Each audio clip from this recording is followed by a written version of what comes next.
자, 요번에는 이제 그 근세 경제에 관련된 내용을 이제 보겠습니다. 자, 조선시대 경제 정책은 기본적으로 중농 억상 정책이죠. 그래서 이제 중농 정책은 토지 기간, 양전 사업, 새로운 농법 개발 등등 이렇게 이제 했고요. 이 구체적인 뭐 이제 농사직설 보급이라는 이런 증거는 뒤에 있으니까 좀 그때 따라서 얘기를 해보고, 억상 정책은 사치와 낭비를 조장되고 농업의 피폐하여 빈부와 격차가 커지는 걸 폐단이 있으므로 이제 막기 위한 정책이었는데, 요거 고려 시대하고 좀 비교해 볼 수 있죠. 고려 시대는 억상이 아니죠. 그래서 앞에 얘기한 좀 왕건 자체가 이제 상인 출신이기 때문에 국가가 직접적으로 이제 가서 개입해 갖고 이득을 챙기려고 했어요. 예. 그래서 상업을 육성시키려고 했다. 그렇지만 뭐 아직은 자연 경제 형태였기 때문에 그렇게 의도돼도 뭐냐면 육성되지는 못했죠. 자, 그래서 이 조선 장기 때 상공이 부진한 이유가 중농 억상 정책 같은 것도 있고 뭐 산업공사의 직업적인 차별, 유교적 검양생활, 그다음에 교통수단의 미비, 화폐 유통의 부진, 자급자족인 농업 경제 체제 이렇게 볼 수 있는데, 이런 것들이 조선 후기 때 이제 상공업 발달에 이제 또 발당에 이제 발달하게 되는데, 이런 것도 좀 나중에 얘기하고요. 하여튼 조선 전기 때는 전반적으로 상공업이 부진했다 이렇게 보시면 돼요. 자, 조선 전기 때 경제사 부분에는 시험 문제에 나왔던 것이 토지제도하고 그다음에 뭐 공법제도 그 정도야. 예. 그래서 경제사 관련된 내용은 이제 조선 후기 때 더 많이 나오는데, 자, 하여튼 이 토지제도를 이제 먼저 보겠습니다. 예. 대개 이제 조선시대 토지제도는 이 가전법, 그다음에 뭐 직전법 이렇게 해서 이제 이해를 해주시면 될 것 같은데, 자, 먼저 가전법을 보겠습니다. 자, 이 가전법은 공양한 3년에 실시했어요. 공양 3년에. 그래서 그 밑에 이제 3년에 관련된 기록이 있죠. 그래서 이제 이 공양이 때는 이제 집권층이 이제 급진파 사대부들이죠. 그래서 이제 위아도 해군이의 정권을 장악한 이성계는 와 급진파 사대부들은 사전 개혁을 주장했고, 그리고 이제 가전법을 이제 공포했는데, 그 전에 이제 이 가전법 공포하기 전에 어떤 생각을 했냐면, 방향이 이때 조준이나 정도전 같은 사람들이 이제 그걸 이제 어 계획을 했는데, 이때는 전국의 토지를 다 조사해서 그 당시 공사 정적 토지 문서를 다 불태워가지고 아직 모든 토지를 다 몰수해갖고 개구수전의 원칙에 따라 개구수전의 원칙에 따라서 모든 사람들이 땅을 공평하게 나눠주고 있어. 그러니까 소유권을 다 없애버리고 박탈하고 국가가 모든 토지를 환수한 다음에 개구수전의 원칙에 따라서 토지를 이제 분급을 하려고 했다. 그러니까 이제 일종의 균전지하고 비슷한 그런 정책들을 이제 뭐냐면 계획을 했는데, 요걸 하려고 하다 보니까 이제 문제점이 있는 거야. 이거 만약에 이걸 시행할 경우에는 많은 사람이 반발하겠죠. 이게 소유권을 막 건들 뻔이면 어떻게 돼요?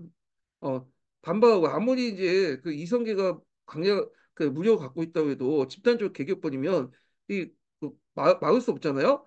그래서 결국에는 어떻게 하냐? 결국에는 현실적으로 이게 불가능하니까 그냥 수조권 개혁으로 이제 뭐냐면 했다. 소유권 그대로 둔 채 수조권을 재분급하는 방식으로 이제 했던 것이 가전법이다. 이렇게 보시면 될 것 같아요. 그래서 공양은 3년이다 하지만 실제로는 조선 왕조 때 한 거죠. 거의 공양은 망할 때니까 이때는. 자, 공양. 그러면 이제 그 목적을 볼게요. 자, 일단 첫 번째 목적이 뭐냐? 고갈된 국가 재정을 확보하고요. 그다음에 토지 재분배를 통해서 두 번째가 이제 신진관료 생활을 보장하고, 그다음에 피폐한 농민 생활을 향상하고 국방에 필요한 어떤 군량 확보 등등 다 목적했는데, 여기에서 이제 여기가 제일 중요해요. 토지 분배를 통해 신진관료대 생활을 보장하는데 그 주 목적이 있는 거죠. 예. 자, 가전법의 이제 내용을 보겠습니다.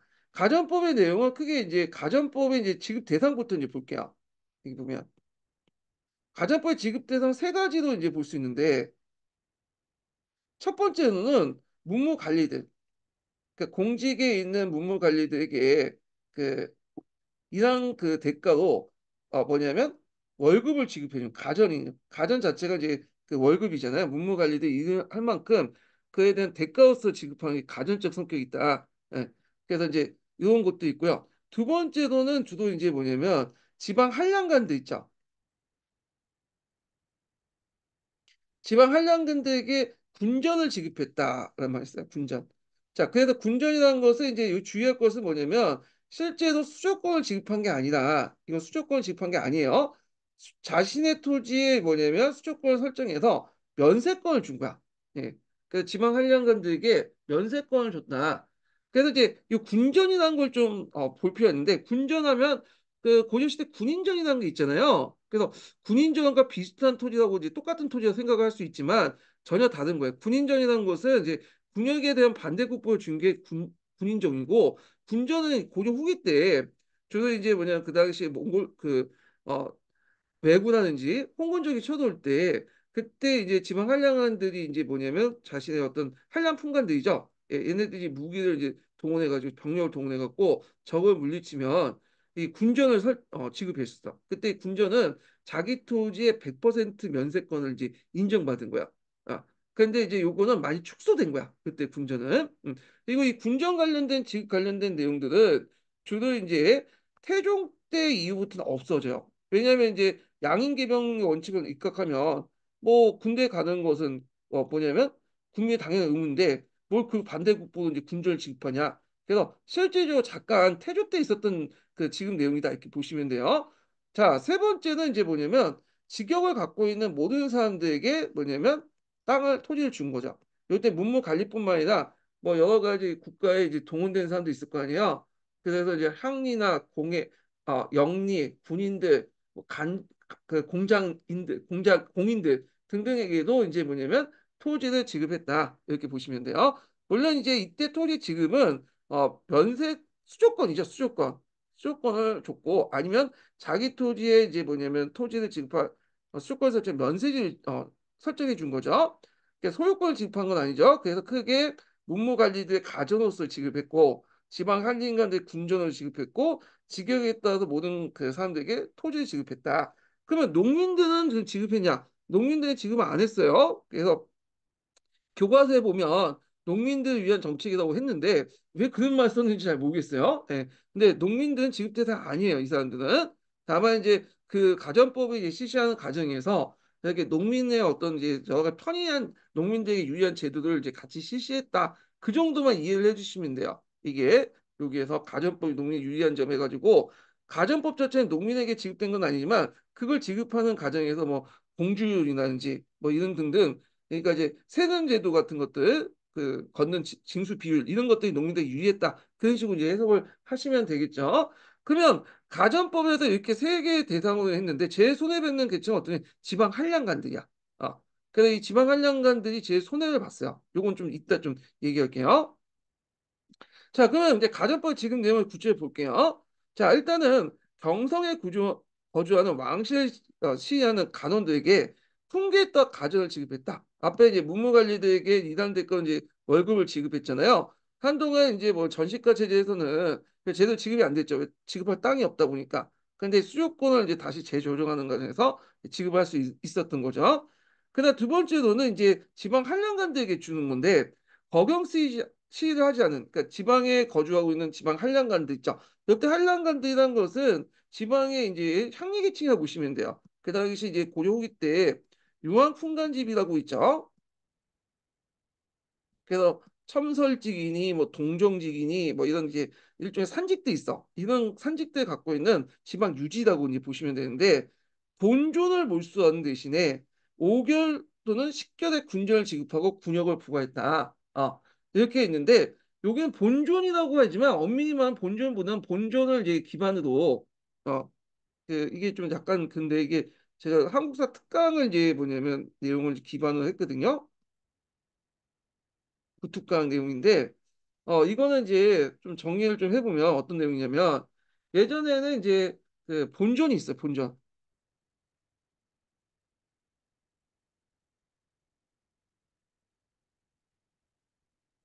이게 본전을 몰수하는 표현이 좀 약간 그런 얘기를 한국 특강에 입각해서 쓴 건데 본전을 본전을 기준으로 해갖고 이렇게 좀 본치시면 되겠네. 본전을 기준으로 이렇게 이제 자 본전은 뭐냐면 자신의 소유권을 바탕으로 한 소유권. 그래서 소유권을 바탕으로 한 토지를 이제 본전이라고 해요. 거기에 이제 뭐 5개월 또는 10개월 군전을 지급했다. 요때 군전은 수조권을 지급한 건데 자기 토지에다가 5개월에서 10개월 정도의 뭐냐면 군전을 지급했던 건 거기에 그 수조권을 지급한 거는 뭘까요? 면세권을 줬다는 거야. 자기가 수조권을 거둘 수 있는 거냐? 자기 토지에게 그 뭐냐 면세권을 그러니까 수조권을 지급해서 자기가 거기 안에서 세금을 거니까 자기한테 가는 거잖아. 그냥 실제로 면세권을 줬다는 거야. 그래서 요때 이제 그 내용은 실제로 수조권을 준 게 아니라 자기 토지 안에서 5개월에서 10개월 정도의 뭐냐면 수조권을 지급했다. 이렇게 보시면 되죠. 예, 본전은 수조권을 얘기하는 게 그 소유권이고 소유권을 바탕 거에 군전은 수조권을 지급했고 자기 토지에 설정했기 때문에 면세지였다. 이렇게 보시면 되죠. 요 표현이 약간 이제 설명은 더 길어지니까 기준으로 이렇게 보시면 될 것 같아요. 그러면 이제 왜 이게 한량 그 풍관들이 제일 손해를 봤냐? 일단은 본전의 범위예요. 본전의 범위. 자, 앞에서 이제 본전의 범위를 뭘로 봤죠? 소유권을 봤잖아요. 그러니까 자기가 토지 소유권을 갖고. 근데 예전에 본전은 이제 우리가 고려 말기 때 그 뭐냐면 고려 말기 때 군전에서의 본전의 기준은 뭐냐면 소유권이 아니라 소유권뿐만 아니라 뭐가 있냐 가산의 이제 뭐냐면 사전의 가산화 수조권을 통해서 형성된 그 농장뿐만 아니라 이런 토지도 다 포함되어 있는 거야. 그래서 이제 이렇게 사전의 가산화와 소유권을 바탕으로 한 토지 다 포함되는 거야. 근데 요거는 이제 뭐냐면 인정하지 않죠. 요건 몰수한다는 거야. 요때 몰수한다는 의미는 사전에 가산화를 된 토지를 몰수하고 뭐만 인정했다? 소유권만 인정해준다. 본전을. 그러니까 이제 뭐냐면 손해 보는 거 여기에서 본전의 범위에서 두 번째로는 소유권 본전을 인정하는 동시에 또 그 안에서 예전에는 면세를 다 해줬어. 근데 면세를 다 해주지 않고 이제는 뭐냐면 이 5개월에서 10개월만 부분적인 어떤 면세권만 준 거죠. 예. 그 예전에는 면세를 다 해줬는데 이제 면세권 다 해주지 않고 이제 5개월에서 10개월 정도면 부분적인 면세권을 줬다. 그러니까 이 지방한량간 입주할 때는 상당히 손해를 보는 거야. 지방세. 그럼 왜 이렇게 이제 했냐? 그 이제 여러 가지 정치적 이유가 있는데 이성계도 추종하지 않는 한량간들을 중소지주를 편중화되면서 어느 정도 이들 군역을 부담할 수 있어야 되니까 경제 능력을 좀 갖춰야 될 거냐? 그러면 평준화시키면서도 나름대로 군역을 뭐냐 부과할 수 있는 경제력 정도는 남겨뒀다 이렇게 보시면 돼요. 그래서 본전은 소유권만 명시했고 나머지 거는 사전에 가산화 부분을 뺏어 버렸고 그리고 예전에는 거기에 이제 100% 면세권 줬는데 5개월에서 10개월 한정에서만 분전을 지급해갖고 이제 했다. 예. 그래서 본전은 소유권, 분전은 수조권이지만 실제 면세지 이렇게 이제 보시면 되겠죠. 자, 그러니까 이제 거기에서 이제 손해를 받은 지방 한량간들이 와가지고 이성계획 때 징징대죠. 우리 너 손해를 보니까 좀 예전처럼 그 해달라 하니 거부를 한 거야 이성계가. 근데 여기에서 어떤 분은 이렇게 하죠. 수조권은 경기 사전의 원칙에 따라서 경기도만 그 주어진 거 아니냐. 근데 이 지방 한량간은 경기 외에도 여러 지역 살잖아. 하산도 지역에 살고. 근데 항상 예외는 있죠. 이때 경기 사전의 원칙의 제외로서 요 군전은 제외시켰어요. 군전은 그냥 수도권은 경기도 지역 외에도 다른 지역은 줘도 된다. 이렇게 한 거죠. 솔직히 수도권보다는 면세지긴 하지만 그래서 이제 있고 그 다음에 세 번째가 뭐냐면 직역에 이제 봉사하는 사람들은 뭐냐면 모두 토지를 갖는다는 거죠. 자기의 반대급부 사원전 그다음에 사원전 같은 경우에는 이제 왕실 사원 같은 것도 있죠. 그다음에 뭐 공회정, 향리, 양리, 그다음에 군인, 광장, 이거 아마 이제 공인들 등등등. 이때 군인들은 이제 좀 하급 군인 같은 것도 있죠. 이 사람들 토지를 지급해서 모든 공역자들은 토지를 분급한다. 근데 주의할 것은 농민 배제야. 농민들은 이제 뭐냐면 이게 직역을 담당하지 않았잖아. 그러니까 배제시킨 거. 그래서 세 가지 부류에 따라서 이제 이렇게 가전을 지급했고요. 전조는 이제 뭐냐면 결당 최고 30도 통일했고 10분의 1조를 받아서 그 가운데 15분의 1은 지세도 납부한다. 그래서 이때 조는 세금 징수죠. 수조를 받을 수 있는 비율이고 그중에 15분의 1은 지세로서 국가에 납부하는 거야. 그러니까 오늘날 이제 국가 공무원은 이제 세금을 받잖아. 그렇지만 그중에 또 떼가지고 또 국가에 그러니까 월급 받으면 그중에 일부를 이제 국가에 납부하는 거죠. 그래서 세금을 징수한 걸 조라고 하고 그중에 일부를 떼서 갖다 바친 걸 세다한다. 그래서 이걸 합쳐서 조세다는 명칭이 여기 나온 건데 현실적으로 이제 뭐냐면 일반 세금을 그냥 조세라고 하잖아요. 근데 그 당시에 조와 세는 좀 구분됐어. 그래서 세금을 걷는 비율은 자기가 세금 걷는 건 조라고 하고, 그래서 그 중에 일부 떼가지고 뭐냐 국가에 바치는 걸 세라고 한다. 토지세를 조, 그리고 그 토지세 받은 것 중에 일부 떼는 걸 세, 이렇게 구분했죠. 그 다음에 이제 국가 소유의 원칙이다. 자, 요걸 하면 뭐 토지 소유권을 뭐냐면 국가 소유가 아니냐 이런 의미인데 이게 아니에요. 요때 국가 소유는 왕토 사상을 입각한 거야. 어, 왕토 사상은 어떤 거냐면 그냥 토지의 그 뭐랄까 통치권, 통치권의 의미에서 보시면 돼요. 소유권은 개인이 갖고 있어도 왕토 사상에 의해서 통치권은 뭐냐면 국가가 갖는 거예요. 지금도 마찬가지. 국가 통치권 있잖아요. 예, 통치권이나 아니면 공개념적 개념으로 이념적인 의미에서 받아들여야지. 뭐 왕토 사상에 입각해서 이게 하니까 뭐 개인 토지가 국가 토지다 그런 개념이 아니에요. 그렇기 때문에 이제 이렇게 있고, 그렇기 때문에 소유권을 지급한 것이 아니라 수조권을 지급하는 거야. 예. 그래서 이제 기속령에 따라서 수조권이 그 개인이 갖고 있으면 사정이 나가고 국가가 갖고 있으면 국가기관이 갖고 있는 공존이나 구분하죠. 그래서 공존의 조는 국가가 징수하고 사전의 조는 개인이 징수하는데 이게 나중에 바뀌게 되죠. 이게 이제 간수간급제 때부터는 국가가 징수를 하는 거 바뀌게 되는데 이거 뒤에 좀 얘기하고요. 자, 사전, 그러니까 6대 사전이라는 것은 이제 개인이 징수권을 갖고 있는 토지죠. 그래서 사전은 경기 사전주의, 사전 경기, 경기 사전 원칙에 따라서 여기 경기도에 한정돼서 이제 한 거죠. 경기도라는 것은 이 한양을 중심한 주변에 있는 땅을 얘기한 거죠. 그래서 고려시대 경기도라는 거 개경을 중심한 그 땅을 이제 경기라고 하는데 여기는 경기는 서울 중심으로. 그러니까 원래 경기도라는 그 지역이 있었던 게 아니라 어, 사전이 이제 뭐냐면 징수될 수 있는 그 땅을 설정해 놓고 그 지역을 경기도라고 이제 이름을 갖다 붙인 거예요. 예.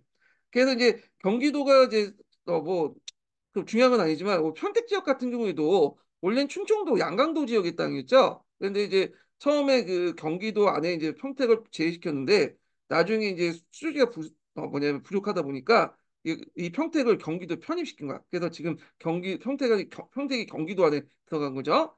자, 하여튼 수도권이 설정된 땅을 이 경기도로 했다. 이렇게 보시면 될 것 같아요.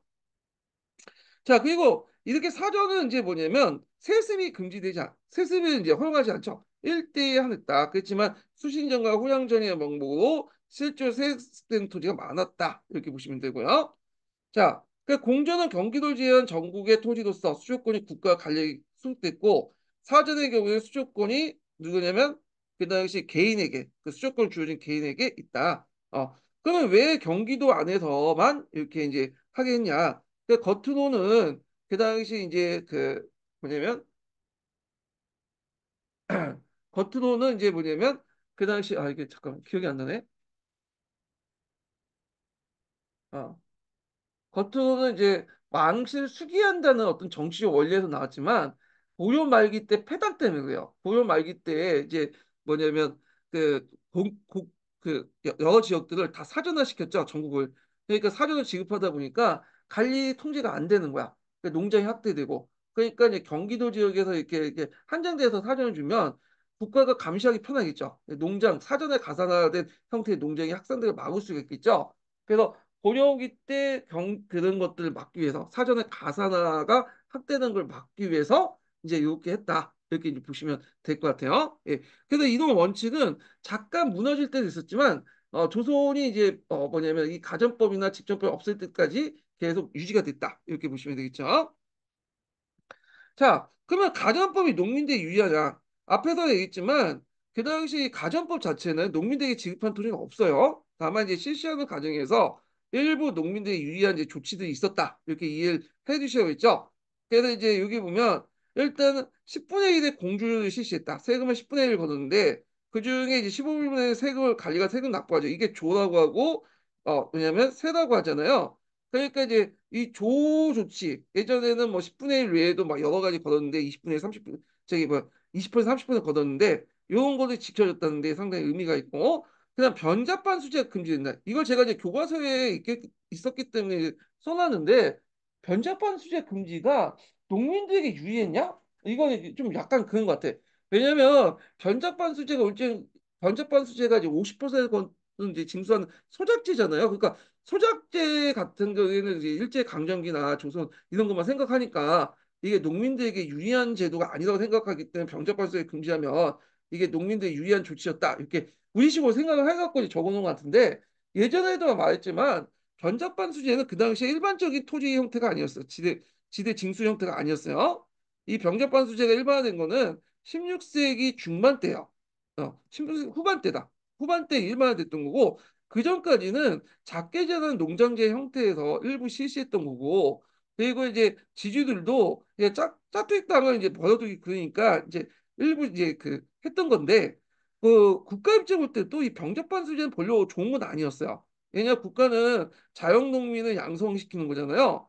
그런데 이제 일단은 뭐 농장 같은 거는 건드지 못하고 그런데 이 병접반 수제가 예민한 거죠. 농장은 어차피 이제 권력자들 갖고 있으니까 요게 이제 자연은 육성이 안 되잖아요. 그런데 이 변자판수제 같은 경우에는 이거는 뭐 농장제도 아니고 뭔가 국가의 자영농의 그 중간에 그 자영농이 뭐냐면 농사 짓는 땅도 아니니까 이걸 어떻게든 견제시켜 갖고 요게 있는 사람들 이쪽으로 이제 뭐냐면 하려고 했거든요. 그러니까 이제 자영농민화 시키려고 기 때문에 이걸 이제 뭐냐면 금지시킨 거야. 그래서 몇 개의 계층들 한가 고독이라고 하죠 보통. 보통 우리가 이제 유교에서 말하는 사회적 약자들 한가 고독이라고 해요. 뭐 고아나 그다음에 뭐 이게 호합이 뭐 이런 사람들 있죠. 이런 사람을 제외하고 금지시킨 거야. 그래서 여기를 금지시키면서 장농 육성시키려고 했던 거거든요. 근데 요거 자체를 농민들 위한 정책이었다 이렇게 해석하기 좀 그래. 왜냐면 이게 그렇게 큰 비중을 차지하고 있는 이제 그 제도가 아니었기 때문인데 자 하여튼 뭐 그게요. 예. 그러나 국가직의 토지를 매매 금지시켰다. 그래서 국가가 농민의 경작권을 보호하는 대신에 농민들 토지에 묶어둠으로써 농업 생산을 확보하는 정책들을 이제 하려고 이렇게 했는데 요거는 좀 약간 설명이 필요해요. 이게 무슨 설명이 필요하냐면 자 그때 이제 이 국가직의 토지라고 하는데 이때 이제 토지는 이제 뭐냐면 그 수조권을 기준으로 얘기한 거야. 우리가 이제 소유권을 이제 기준으로 한 게 아니라 그래서 농민들이 이제 뭐냐면, 그러니까 실질적으로는 이제 뭐가 있죠? 소유권이죠. 소유권인데 이제 앞에서 얘기한 것처럼 이제 국가가 이 뭐냐면 모든 토지를 가지고 있다고 그 가정하고 그걸 국민들에게 지급했던 전제에서 이제 가족법을 실시한 거죠. 근데 여기는 왕토 사상에 입각한 거기 때문에 우리가 생각하는 이제 그 의미의 소유권을 지급했다는 의미가 아니에요. 그러니까 왕토 사상에 입각해서 우리가 국가가 모든 토지를 가지고 있고 농민들에게 이제 지급을 했다. 근데 실제 농민들은 뭐냐면 소유권을 갖고 있는 거야. 하여튼 이 왕토 사상에 입각해갖고 이제 국민들에게 수조권을 이제 이렇게 소유권을 경제권을 줬는데 실제 그 소유권이 농민 토지의 소유권인데 그걸 이제 처분하지 못하도록 만든 거야. 특히 사전에서 왜냐면 사전에 같은 경우에는 이 특정 관리가 그 수요권이 없고 농민들에게 이제 세금을 징수를 해야 되는데 농민들이 자기 토지를 갖다 팔면 어떻게 되겠어요? 수요권도 뭐냐면 제도 징수할 수 없겠죠. 그래서 그런 걸 막기 위해서 농민들의 어떤 그 소유권을 매매 양도하는 걸 막기 위해서 그런 조치를 한 거야. 근데 이제 실제로 이거는 원칙일 뿐이고 농민들은 이제 뭐냐 자기 소유권 매매 양도를 하죠. 이건 원칙이가. 그래서 이게 국가 지급의 토지 매매 금지는 우리가 생각하는 이런 그 국가가 농민들에게 토지를 지급해주고 그리고 지급한 토지를 뭐냐면 팔지 못하도록 이렇게 하는 거다. 이렇게 생각하면 안 돼요. 이거 왕도 사상에 있어서 모든 토지는 그 국가고 국가가 농민들에게 토지를 뭐냐 지급하고 농민은 소유권을 가진 대신에 경작권을 갖고 있는데 이거를 이제 뭐냐면 팔지 못하도록 이렇게 이제 하는 조치다. 이런 의미인데 실질적으로는 농민이 가지고 있는 소유권 토지를 다른 데 팔면 어떻게 되겠어? 이 개인에게 이제 뭐냐면 가진 수조권도 이제 뭐냐면 왔다 갔다 할 수 있기 때문에 수조권 불안정해 이걸 막기 위한 조치였다. 이렇게 보시면 되겠죠. 근데 뭐 이게 어렵게 설명을 하고 있는데 이게 좀 복잡해. 이걸 제가 이제 그 신편 한국사에서 있는 내용을 이제 보고 이야기하는데 하여튼 이런 조치들이 이제 뭐냐면 농민들이 유리했다. 뭐 이렇게 했는데 하여튼 이제 보시면 될 것 같고 자, 한계를 보면 경자 유전에 의한 군등군배가 아니고 수조권의 재분계였다. 앞에서 얘기한 것처럼 겉으로는 왕토 사상에 입각해서 국가 소유자 갖고 나눠준 것처럼 하지만 실제 기존의 토지를 그냥 인정하는 가운데서 뭐냐면 수조권으로서만 이제 분배를 해준 거죠. 예.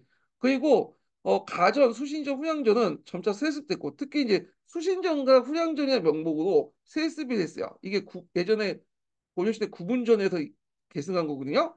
그 때문에 이제 나중에 되면 공신이나 관리대 증가로 사전의 부족화가 초래돼. 특히 그 가전법 같은 게 경기도에 한정돼 가지고 이게 분국되잖아요. 그러다 보니까 그걸 메꾸기 위해서 이제 앞에서 평택도 이제 경기도 편입시키고 잠깐 이제 뭐 충청도 지역도 여기 좀 수조지도 확장시키는 정책도 있지만 다시 이제 뭐 폐지돼갖고 이제 경기도 하원시키긴 했지만 땅이 부족한 거야. 그래서 이제 안 되겠다 해서 나온 게 직전법이다. 이렇게 보시면 되겠죠. 자, 검문세족 때 결과 볼까요? 가전 강점은 사전이 엎었다. 이때 사전이라는 것은 그 검문세족 때 갖고 있는 소유권상의 어떤 농장의 의미가 아니라 예전에 말한 것처럼 그 사전에 가산화돼 가지고 했던 토지들을 말해요. 그래서 이런 것들이 이제 뭐냐면 다시 국가의 어떤 그 수주지도 들어가게 되고 그다음에 국가 지배력 공정이 생겼다. 이때 공정은 왕토 사상에 입각해서 소유 그 뭐냐면 공존이지만 실질적으로 이거는 뭐냐면 소유권은 민간이 갖고 있는 거야. 다만 여기 공존은 수조권상 의미의 공존이야. 수조권상 의미의 공존. 자, 그래서 토지 소유권을 제외했던 수요권적 지배가 약화됐고 그다음에 이제 국가 지배 공률이 증가되면 토지 소유권을 제약했던 수요권적 지배, 그 검문 세력들 사전에 가사 활동에 지배를 했던 거죠. 그다음에 신진 관료들이 경제적 토대를 마련했다 이렇게 보시면 될 것 같아요. 예.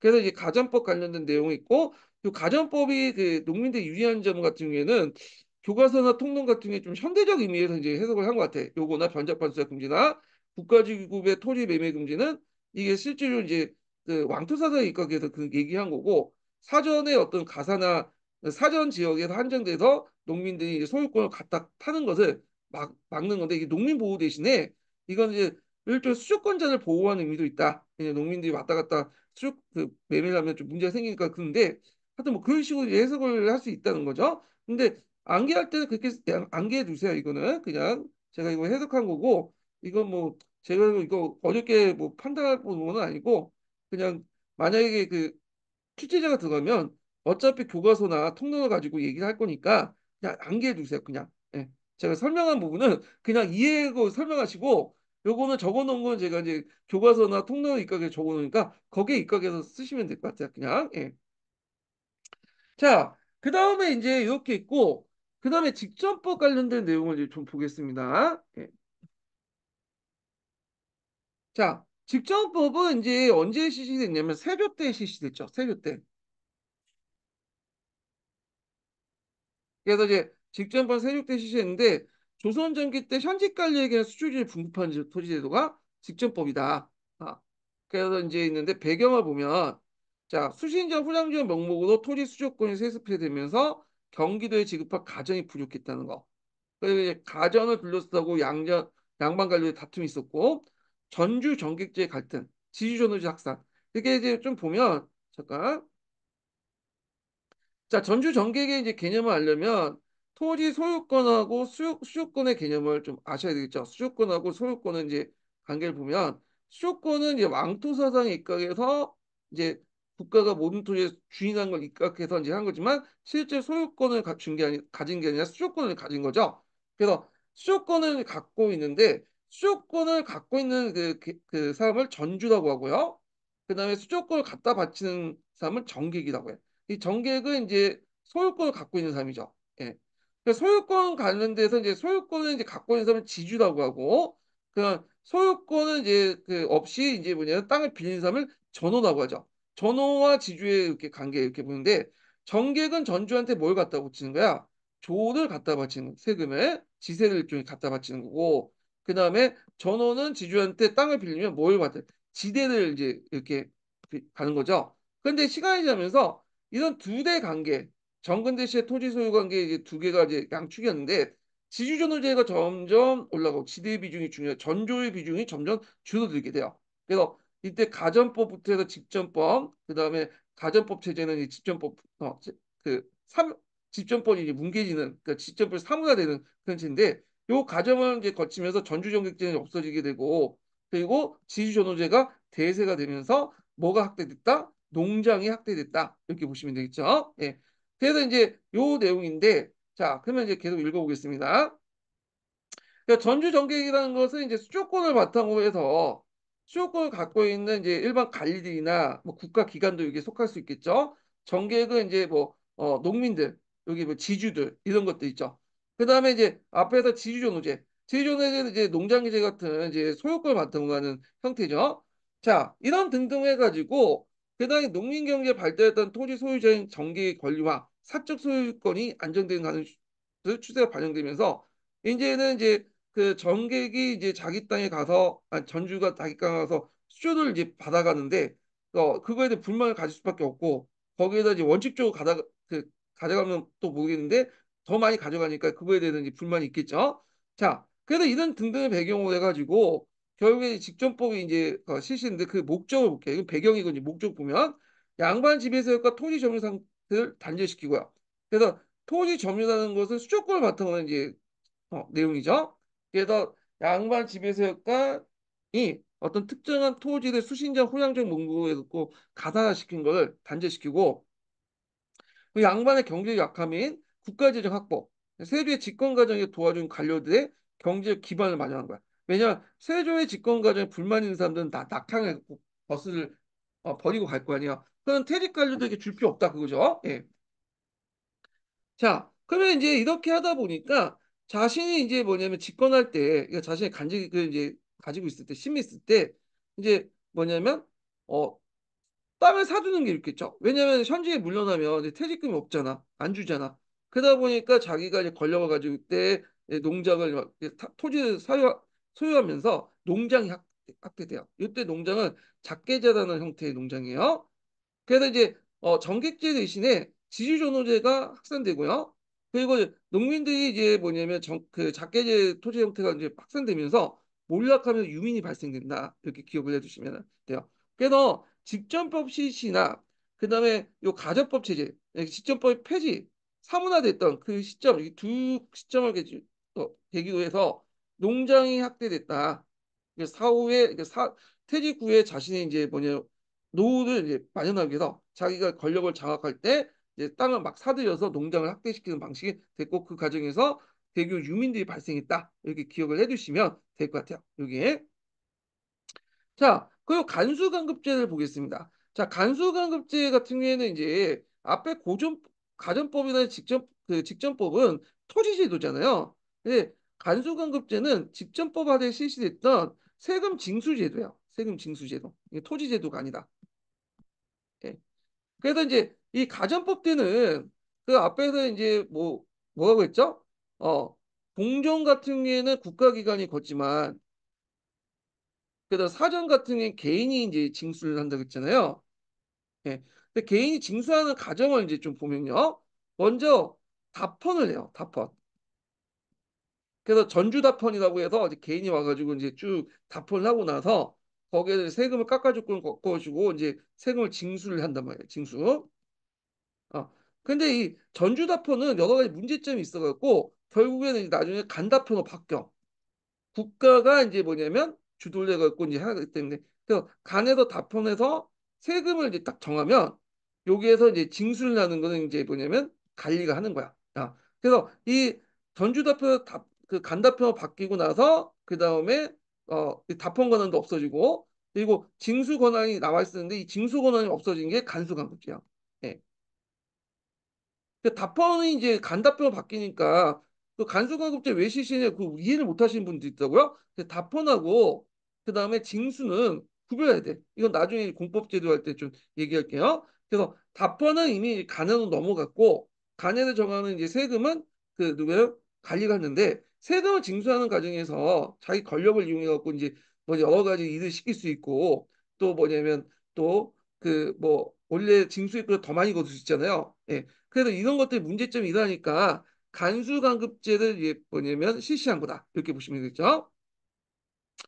자, 그래서 이제 관리의 직접 징수를 금지하고 간이 징수하여 세를 제외하고 왜냐면 이제 이거는 국가에서 내는 이제 공무원도 이제 세금을 내야 되니까 제외시키고 관리에게 지급하는 제도다. 이렇게 보시면 되겠죠. 예. 그래서 이제 여기 보면 간소간급제 이전에는 원칙적으로 보면 그 뭐냐면 아 관리가 수조권을 갖고 있으면 30도를 가졌죠. 예. 그래서 이제 있고 그중에 떼가지고 이두를 이제 뭐냐 15분의 1을 국가에 납부를 했는데 간수간급제가 실시되면서 이제 뭐냐면 국가가 10분의 1을 걷어. 그래서 30두를 주면 그중에 이제 15분의 1 이두를 떼고 관리들에게 주는 거다. 이렇게 보시면 되겠죠. 자, 결과를 보면 납조자는 이제 뭐냐면 세금을 받다 가치는 정객이죠. 정객의 경제력이 성장됐고 이러다 보니까 이제 중앙 집권이 강화될 수밖에 없고 그리고 이제 전주 정객제가 이제 단절돼 버렸어요. 그래서 서로 이제 부닥칠 일이 없겠죠. 예. 그래서 이제 그러다 보니까 이제는 수조권이 좀 녹봉적 성격이 있어. 예. 그래서 녹봉은 이제 뭐냐면 수조권 외에도 이제 세금 징수하는 권한 외에도 세금 그 월급 같은 개념을 준 거잖아요. 근데 월급이나 수요권을 거둔 그 세금이나 이제 비슷하게 돼버린 거야. 어차피 자기가 이제 가서 뭐 걷는 게 아니라 국가가 준 거니까 녹봉도 있고 국가에서 이제 걷어가 준 거잖아. 그러니까 비슷한 성격을 갖고 있다. 자, 그런데 이런 것조차도 이제 이런 뭐냐 토지 수조권조차도 나중에 들어가면 이제 그 뭐냐면 없어지게 돼요. 자, 직접 폐지 결과 볼게요. 자, 이게 이제 시간이 지나면서 이제 지급할당도 이제 별로 없어지게 돼. 그래갖고 이제 그 당시 명종 때 들어가면 명부상호만 남아 있고 실제 지급을 안 해줬고요. 그래서 이제 직전법에 의해서 뭐냐 수조권에 입각해서 징수하는 것도 이제 없어지게 된다.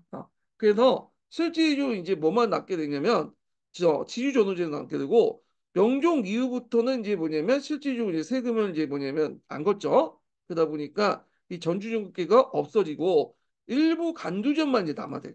간두전, 국가토지 간두전 남고 나머지는 이제 그 직전법이 이제 사면 폐지보다는 폐지라고 돼 있지만 사문화됐다 이렇게 보시면 돼요. 예.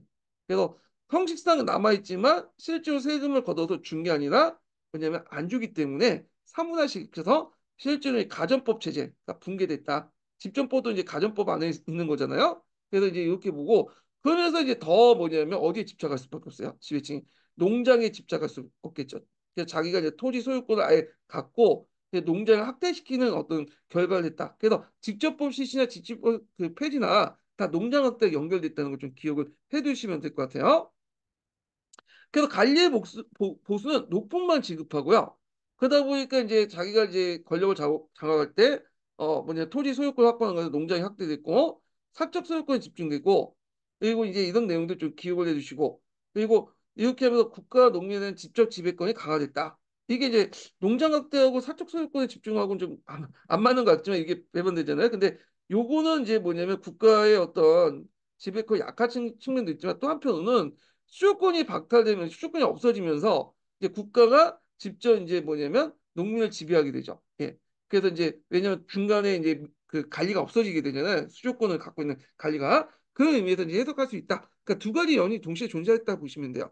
그래서 이제 이게 좀 정리해 보면 자 여기에서 이제 가전법 한에서 관리는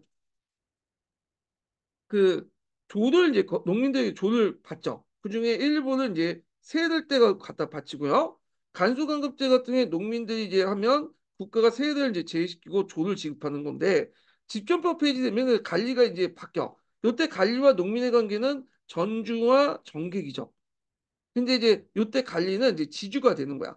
그리고 요 농민들은 그냥 소장민이 되는 거죠. 정객이 그 전호가 되는 거죠. 그러니까 전호가 지주한테 주는 거는 이제 지세가 아니다. 여기까지는 지세예요. 네. 근데 여기는 토지를 빌렸기 때문에 지대라고 하는 거죠. 지대. 예. 그래서 지주 전호제 관계가 폐지됐다. 그 변화됐다. 전주 정객제에서 지주 전호 변화됐다. 이렇게 이제 이해를 해두시면 될 것 같아요. 예. 자, 그래서 이제 이렇게 있고, 그 다음에 조선 전기 때 조세제도 관련된 내용을 좀 보겠습니다. 자, 원래는 조는 이제 세금을 징수하는 걸 이제 수조권 의미에서 조를 얘기하고, 그 중에 떼가지고 일부 바친 걸 세라고 하잖아요. 근데 이거는 이제 사전적 의미고, 여기에서 말하는 조세라는 것은 일반적인 이제 세금제도 다 얘기하는 거야. 그래서 뭐 조용조나 이런 넓은 의미의 세금제도를 이제 다 얘기하는 거니까 그렇게 좀 이해를 해주시고, 자, 그러면 조선 정계 조세제도는 이제 어떤 것도 있냐 좀 보면 이거는 고려 시대하고 연결돼서 이제 보시면 될 것 같은데 조용조가 있죠. 조용조. 예, 조용조가 있어요. 조나는 것은 지세죠. 지세. 지세. 그래서 아까 앞에서 말한 가전법이라든지 뭐 직전법이라든지 간수간급제나 다 토지를 가지고 있는 사람이 세금을 내는 지세를 얘기해요. 자, 그리고 용이라는 게 있는데 용이라는 것은 크게 이제 두 가지가 있어요. 하나가 이제 신여가, 요요기, 아니 신여가 아니 신여가 맞네. 신여가고 요요기 있죠. 예. 그래서 이제 있는데 이걸 또 합쳐서 구격이라고 또 하는데 하여튼 신여가 요요기 있고 신여가 신분에 따라서 이제 역을 부과하는 거야. 그래서 그 안에도 세 개가 있어요. 하나가 뭐냐면 그 양역이 있고요. 일종의 군역이죠. 그리고 이제 직역이 있고 그다음에 천역이 있죠. 그래서 양역이라는 것은 이제 뭐냐면 군대 가는 거죠. 군대 가는. 이게 비중이 제일 커. 그리고 직역이라는 것은 이 뭐냐 국가의 일을 대신하는 거야. 그래서 관리라든지 뭐 그 당시 뭐 아전이라든지 향리라든지 다 직역에서. 그래서 이런 직역을 받고 있는 사람들은 양역에 빠지는 거야. 왜 국가를 대신했기 때문에. 그리고 심지어는 교생이나 원생 같은 사람들도 뭐냐면 공부하는 것도 국가를 위한 거다. 해서 직역의 이름으로 빠지게 된 거야. 예. 그 다음에 천역이라는 것은 천민들이 이제 뭐냐면 담당하는 역인데요. 그 앞에서 얘기한 그 공노비들이 담당하는 역이 천역이 되는 거예요. 예, 이렇게 있고 그 양역하고 직역은 이렇게 호환이 가능해요. 이렇게 그래서 직역을 담당하면 양역이 빠지는 형식이 되는 거죠. 자, 그리고 이제 천역 같은 경우에는 이제 여기는 남자만 담당했는데 이 천역은 여자도 담당한다. 네, 이렇게 차이가 있고 요역은 노동력을 이제 동원하는 제도죠. 노동력을. 네. 그리고 이제 있는데 조는 이제 뭐냐면 공락물. 근데 이제 여기에서 보면 우리가 이제 조용조로 해갖고 조를 용과 이제 요역하고 구별시키고 있지만 넓은 범위에서 이 공납은 요역에 포함되어 있어요. 네. 왜냐하면 노동력을 동원해갖고 이제 특산물을 이제 뭐냐면 이렇게 하는 거니까 이건 나중에 좀 다시 설명하겠지만 그래서 이제 요역의 기준하고 공납의 기준은 동일해. 이 말은 뭐냐면 요역의 기준이 바뀌면 공납의 기준도 바뀌게 돼 있어요. 이런 것도 있다. 이렇게 보시면 돼요. 그러면 이제 시험 문제는 어디가 나오냐? 지세제도와 관련돼 갖고 이게 이제 공법제도가 실시됐죠. 공법제도. 요 부분이 이제 시험 문제 나왔죠. 이 공법이 세종시대 때 전분 6등법, 연분 9등법 그리고 이 공법제도에 이제 여러 가지 문제점이 답헌손실법 같은 게도 이제 문제가 있잖아요. 그것 때문에 있는데 답헌손실과 전분 6등, 연분 9등 공법이 예전에 시험에 나왔다는 걸 좀 기억을 해두시면 될 것 같아요. 그래서 공법 관련된 내용들 있고 그다음에 공납의 폐단에서 뭐 이제 방납제 관련된 내용 있죠. 이건 좀 나중에 얘기하고요. 예. 자, 그러면 이제 내용을 이제 또 이제 먼저 볼게 이렇게 지세제도 관련된 내용 볼게요. 요거.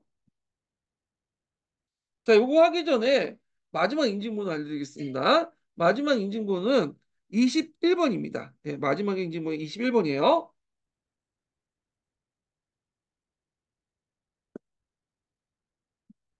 자, 여기 보면 이제 그 공정 공법 이전에 이제 뭐냐면 지세 제도는 이제 대표적인 게 답헌 손시법이라는 게 있어요. 답헌 손시법. 예. 요걸 이제 좀 이해하려면 잠깐 요거 표부터 이제 좀 보고 얘기해 볼게요. 표를 이제 정리했는데 이게 토지 지세를 거둘 때 두 가지 기준을 걷거든요. 하나는 토지 비옥도를 기준으로 가지고 첫 번째 갖고 그다음에 한 해 풍년령 같은 것들 지역 사정을 고려해 가지고 이렇게 걷어요. 두 가지 기준을 걷어요. 그래서 이제 토지 비옥도 같은 게 좀 보면 고대 시대 때는 토지 비옥도가 전반적으로 낮았죠. 예. 그래갖고 이제 그런 토지 비옥도를 고려하지 않았어요. 토지의 절대적인 양을 이제 고려했던 거죠. 그래서 대표적인 신라의 결부제죠. 결부제가 통일신라 시대까지 이제 했는데 이때 결부제는 토지의 비옥도를 반영한 것이 아니라 이게 중요한 게 아니라 이게 다시 하니까 절대 면적을 이제 먼저 기준을 하고 나서 그 다음에 토지의 비옥도를 이제 반영한 거야. 왜냐면 이 당시에 비옥도가 전반적으로 떨어졌고 그리고 고대 시대 때는 예전에 말처럼 인세가 주였지 지세가 주요지 않았어요. 그러다 보니까 인두세에 걷는데 초점 맞춘 거지 여기 토지의 어떤 지세를 걷는데 초점을 맞추는 건 아니에요. 그리고 그때 지세를 건 것도 토지의 비옥도가 별로 그 농업 생산력 때문에 그게 낮았기 때문에 저 절대 면적을 기준으로 해갖고 그 다음에 나서 두 번째 비옥도를 고려했다. 그걸 이제 동족 이세라고 해. 이때 그 동족 이세는 뭐냐면 같은 동족 이세는 뭐냐면 잠깐 물 좀 마시고 할게요. 예. 같은 토지의 일견이라도 그러니까 일견이 같은 토지야. 동족은 일견은 같은 거고 절대 면적량을 가지고 따졌으니까 그렇지만 비옥도에 따라서 이세 세금을 달려온다. 근데 기준은 이 토지 동족이다 이렇게 보시면 돼요. 토지의 절대량을 먼저 생각하고 나서 그 다음에 세금의 비옥도를 이제 고려했다 이렇게 보시면 되죠. 비옥도는 3등급은 이제 뭐냐면 나눴는데 근데 이게 이제 고려 중기 때부터 농업 생산이 올라오고 비옥도가 이제 올라가면서 비옥도가 차이가 생겨나. 그러니까 이제 절대 명적보다는 비옥도를 가지고 결부지를 해석할 필요가 있겠죠. 그래서 이제 일견을 비옥도에 따라서 나눠요. 비옥도 나누고 그 다음에 이제 거기에 따라서 이제 색을 거는 거야. 그러니까 일견의 절대 면적은 달라요. 비옥도가 중요해. 그러니까 비옥도가 높은 토지는 일견의 토지가 적고 비옥도가 떨어진 토지는 일견의 토지가 절대 면적이 크겠죠. 그렇지만 일단 일견이면 뭐냐 세금을 거는 거야. 똑같은 거예요. 그러니까 이적 동생은 이제 일결의 뭐냐면 그 비옥도에 따라 다르기 때문에 일결의 차이가 있고 그렇지만 같은 일결이면 세금은 또 우리가 걷는다. 이적 동생 바뀌죠. 동족 이세는 일결의 절대 면적을 이제 뭐냐면 먼저 어, 면적을 계산을 해가지고 이제 했기 때문에 일견은 이제 토지가 다 똑같고 다만 비옥도에서 세금을 달리주는 데 반해서 이적 동생은 이제 일견의 기준이 이제 절대 면적이 아니라 비옥도 바뀌면서 비옥도에 따라 일견의 기준이 절대 면적이 달라지고 그렇지만 같은 일견이면 다 똑같은 세금을 건다 이적 동생 바뀌게 된다. 그래서 이제 요때는 이제 뭐냐면 비옥도를 상당히 중요시했다. 그래서 결부제도 비옥도의 의미다 이렇게 보시면 돼요. 여기는 절대 면적의 의미지만 예. 자, 그런데 이제 이렇게 있고 3등급이지만 말이 3등급이지 실질적으로 하등 어, 거의 뭐냐면 상중하 중에 하를 기준으로 걷는 거야. 왜냐면 이제 그 지주들이 대부분 검문세족 때 힘 있는 사람들이잖아요. 그러니까 비옥도는 이렇게 발전됐지만 의미는 없다. 그래서 비옥도는 맨 나중에 상중하 중에 하를 기준으로 해서 했기 때문에 비옥도에서 세금의 차이가 나타나는 건 아니에요. 그런데 이제 뭐냐면 어디에서 그러면 세금의 차이가 나오냐? 한 해 풍년이나 지역사정 이런 것들 작황 상황에 따라서 이제 달라. 그러면 이제 각 지역마다 작황 상황이 다를 거 아니에요? 풍년이 될 수도 홍년이 될 수도 있고 하니까 그래서 이걸 이제 뭐냐면 파악하게 답헌 손실을 이제 해야 되는데 여기에서 조선시대 때 이제 그 가정법 때 답헌 손실은 크게 간답헌하고 전주답헌을 이렇게 나눌 수 있어요. 간다표는 간이 하는 거죠. 주로 공전에서 하는 거고 전주다표는 사전에서 이제 답변을 하는 거야. 근데 이 전주다편이 이제 여기 문제점이 일어났죠. 홍련이 드는데도 깎아주지 않아. 그러니까 불만이 많다 보니까 이제 이게 뭐냐면 간다표로 바뀌어. 이게 이것도 이제 복잡하긴 하는데 10회를 거듭하다 결국엔 간에서 답변을 해가지고 답변 기준에 따라서 전주 그 사전은 이제 그 관리가 그 가서 이제 징수하는 것으로 바뀌게 되죠. 이 답헌 손실이. 그래서 이 답헌 손실 자체가 그 작황을 보고 결정하는 건데 문제는 상당히 주관적이란 말이야. 간답헌을 하더라도 예, 주관적이고 그 주관적 기준을 정하는 과정에서 뭐 뇌물도 왔다 갔다 하고 안 되겠다 좀 객관적인 기준을 가지고 좀 걷자. 그래서 이제 뭐냐면 나타난 것이 공법이죠. 그래서 이 공법 배경은 답헌 손실의 어떤 주관적인 어떤 것들의 기준에 의한 문제점을 좀 객관적 기준을 하시켜갖고 이렇게 걷기 위해서 실시한 게 공법이다. 이 공법은 우리나라에서 처음 했던 거 아니라 기록에 보면 하나 때부터 실시됐다고 해. 중국의 하나다. 그걸 이제 모델로 해갖고 이제 우리나라에 도입했다는 걸 보시면 되는데 자 그래서 이제 공법은 크게 두 가지로 나눌 수 있어요. 전분 6등하고 연분 9등이야. 아까 얘기했잖아. 우리나라는 이제 그 세금을 걸 때 토지 비옥도 하고 한 해 풍년을 같이 걷는다고 했잖아. 그래서 이 답헌 손실은 이제 뭐냐면 명확히 하기 위해서 그냥 추구기를 통해서 강우량을 이제 파악해서 이걸 기준으로 연분 9등을 이제 실시했고요. 도군 단위는 그 다음에 전분 6등은 이제 앞에 비옥도가 상중하도 나눠져 있지만 실제로 하도 다 해갖고 했잖아요. 그러면 세금 제도 안 걸치겠죠. 그래서 결부제 이적 동생하고 원래는 그 경무법을 이제 조선 초기 때 잠깐 실시했다가 이걸 다시 결부제 바뀌게 된 거예요. 그래서 이제 이적 동생하고 뭐냐면 하가 아니라 다 하향 평준화해서 걷었는데 그게 하면 국가 세금이 안 거치니까 수동 이첩법을 이제 해요. 그래서 주척을 이용했는데 그 당시에 이제 세종이 그 당시 뭐 아학계 그 세종이 이제 뭐냐면 뭐죠? 악을 정리하고 그랬잖아요. 그 과정에서 이제 주나라의 이제 음을 살리기 위해서 그 기준음을 잡은 가지고 주축을 만들었어요. 그래서 주나라 자를 기준을 만들었고 음의 어떤 그 기준음을 잡았거든요. 이걸 이제 이용해 갖고 수동이첩법을 사용한 거죠. 그래서 토지를 비옥도에다 1등급에서 6등급 나누고요. 그리고 주척도 1등급에서 6등급에 맞는 자를 만들어 주척을 기준으로 해갖고. 그래서 1등급자 같은 경우에는 좀 작겠죠.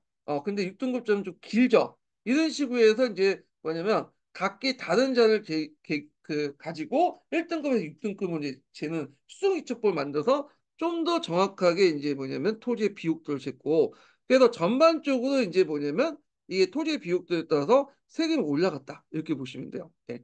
그래서 이제 이렇게 좀 기억을 해주시면 되고. 근데 이제 답본 손실이 아예 없어졌냐? 그건 아니죠. 왜냐하면 공법은 원래 취지가 답본 손실을 없애는 방향으로 하려고 했는데 이게 잘 안 됐어. 이 공법도 거의 40년 동안 점진적으로 시행을 했던 거거든요. 그 과정에서 도 군 단위는 그 영분 구조법에 객관화시켰지만 면 단위까지는 답헌 손실 남아 있었어요. 원래 없애려고 했는데 결국에는 답헌 손실 인정하게 된 거죠. 예. 근데 이 공법이 이렇게 비옥도에 따라서 이제 자를 달리해서 이제 그 재는 방법, 전분 육등법과 그다음 추구기를 이용해서 이제 연분 구등 이렇게 했는데 복잡하잖아. 예. 그래서 안 되겠다 해갖고 그다음에 영정법이라 해서 인조 때는 1결당 4두도에서 6두까지 그냥 최하 단위로 정해버렸죠. 이미 이제 이전에 가능했던 것을 하나 정해놓은 건데, 자, 그리고 나서 이제 앞에 답헌 손실법을 해가지고 경차관 답헌이라고 했죠. 경차관 답헌. 이런 것도 이제 했죠. 예, 답변이 계속 남아있으니까. 자, 근데 이 경찰은 답변 같은 것에 문제가 일어나니까 이제 영조법 안에서 안 되겠다. 해서 비총제를 실시했다. 요번에 시험 문제 나왔죠. 예. 그래서 비총제를 실시해갖고 이제 총액제 바탕으로 이제 했다. 근데 요건 나중에 좀 다시 얘기할게요. 여기까지 이제 하면 좀 복잡해지니까. 예. 그래서 이제 이렇게 이제 있고. 자, 그러면 다시 이제 공포 들어와서 앞에 이제 전분 육등급과 이제 연분 구등법을 했는데 이때 답헌 손실법의 문제점 해결해서 연분 구등을 했고요.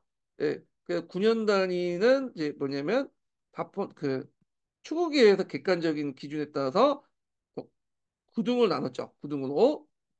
그리고 전분 6등은 수송이축법에 따라서 그 당시 주축을 사용해서 예전에는 뼈 이렇게 한 뼘 두 뼘 이렇게 그러니까 기준이 좀 예매하죠. 그러니까 주축을 이용해 갖고 잘 6개를 만들어 가지고 1등급 자 이제 그 토지를 측정한 거죠. 그래서 이제 비옥도를 추정한 거죠.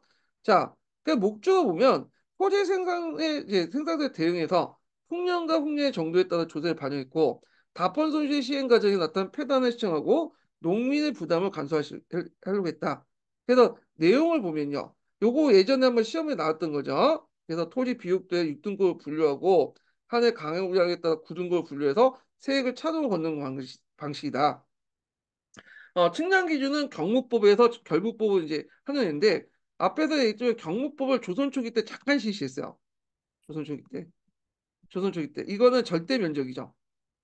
근데 결부법은 이게 의미가 이제 어, 통일신라 시대 때는 절대 면적이었지만 고려 중기 때는 비옥도를 의미한 거죠. 토지의 생산량이나 이런 비옥도를 이제 고려한 거고.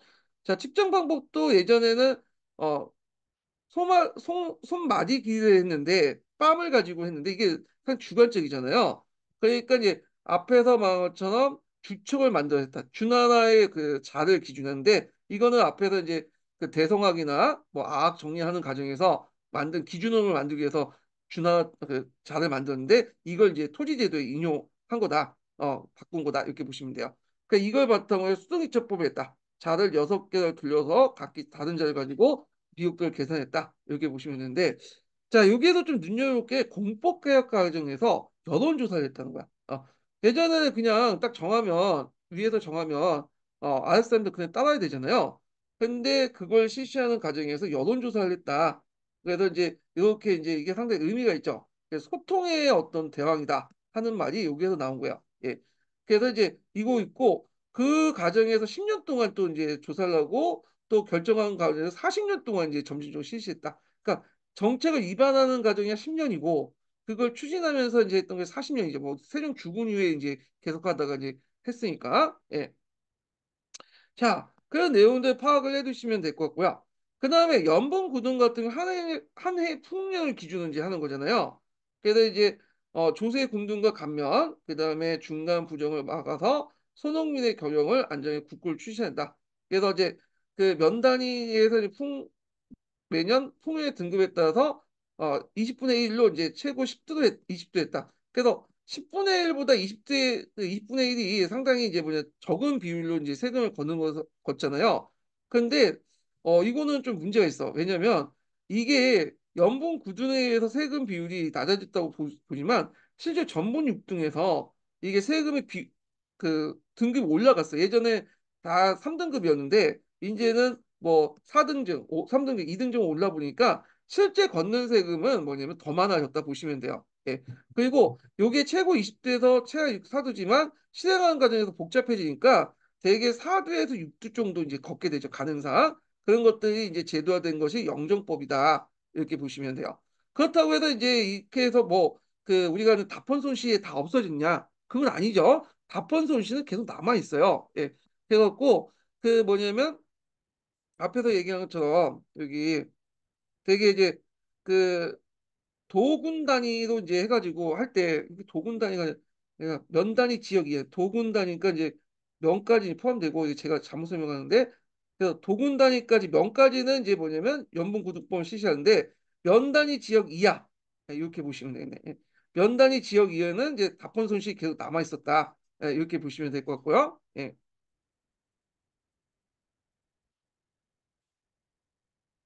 자, 다시 설명할게요. 그게 아니다.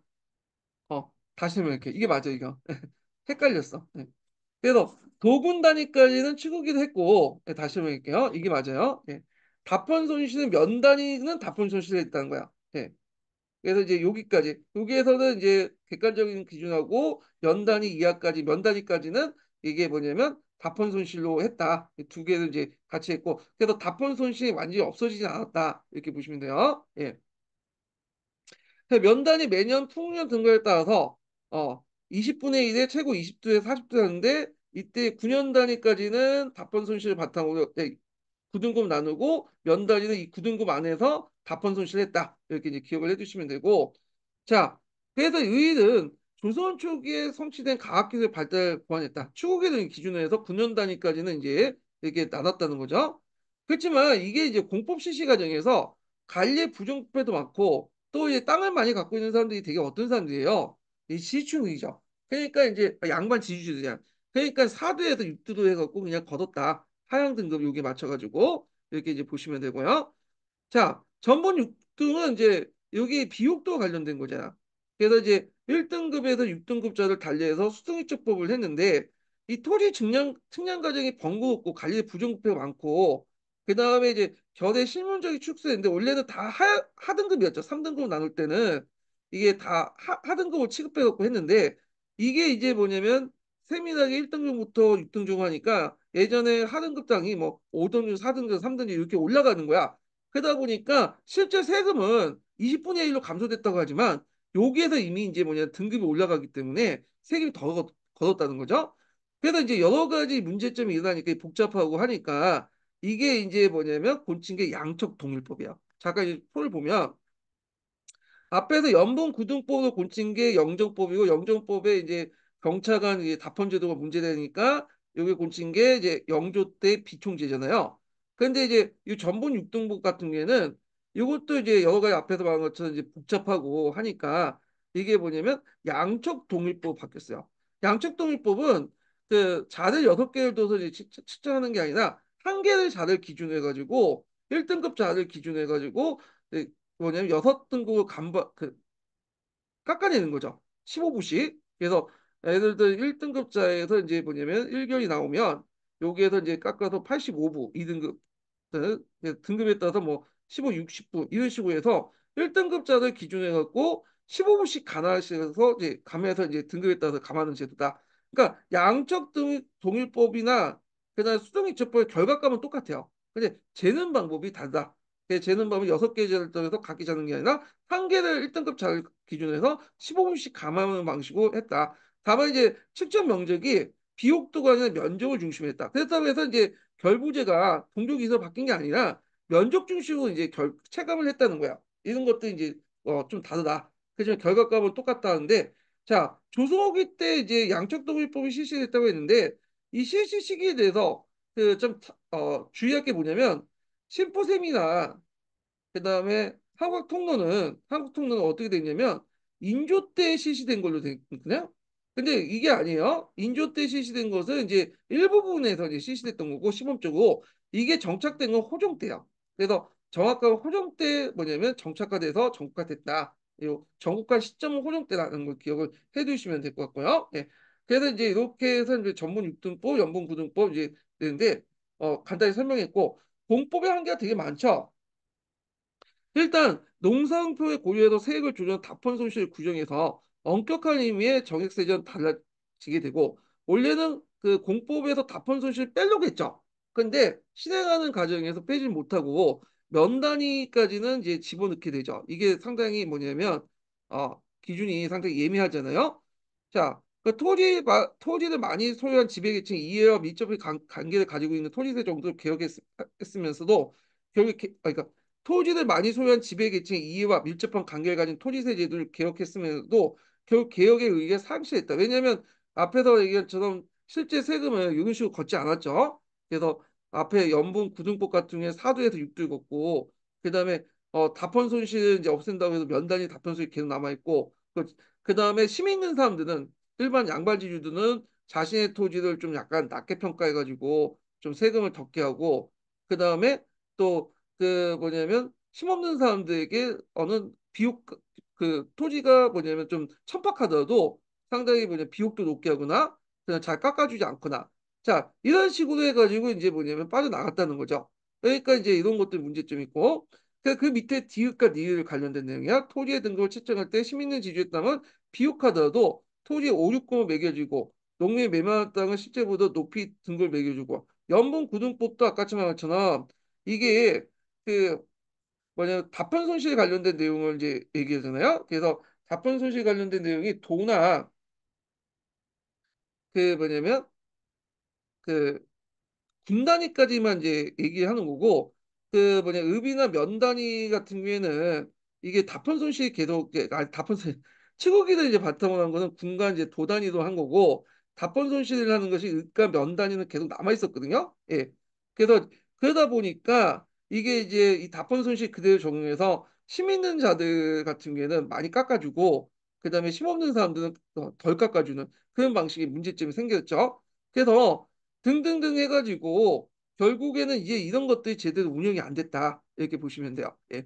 그래서 조선시대 때 이 전세제도는 비중이 그렇게 높지가 않아. 세금제도 안에서 부세제도 안에서 전세제도 비중이 그렇게 높지 않고 그래서 세금에서 제일 큰 비중을 차지한 것은 어디냐면 공납이에요. 공납이 거의 60% 차지하고 있거든요. 그래서 지세 비중이 그렇게 높지가 않다. 예. 자, 그래서 이제 이렇게 해서 이제 관련된 내용이 있고요. 이 지세제도 정의표 좀 기억을 해두시고요. 제가 이제 꼭 한번 읽어보세요. 이 부분은 토지 비옥도 관련된 내용은 여기까지 제가 설명했고 영정법 관련된 내용은 제가 다시 그 영정법 할 때 아니 비총계 관련된 내용은 그 예전에 이제 그 조선 후기 할 때 또 다시 얘기를 하겠습니다. 예. 자, 그래서 이제 이렇게 했고, 그 다음에 조선전기 때 공납제도 있죠. 공납은 이제 지세보다도 세금 비중이 되게 높아요. 이게 거의 60% 재정을 차지하고 있거든요. 이 공납이. 예.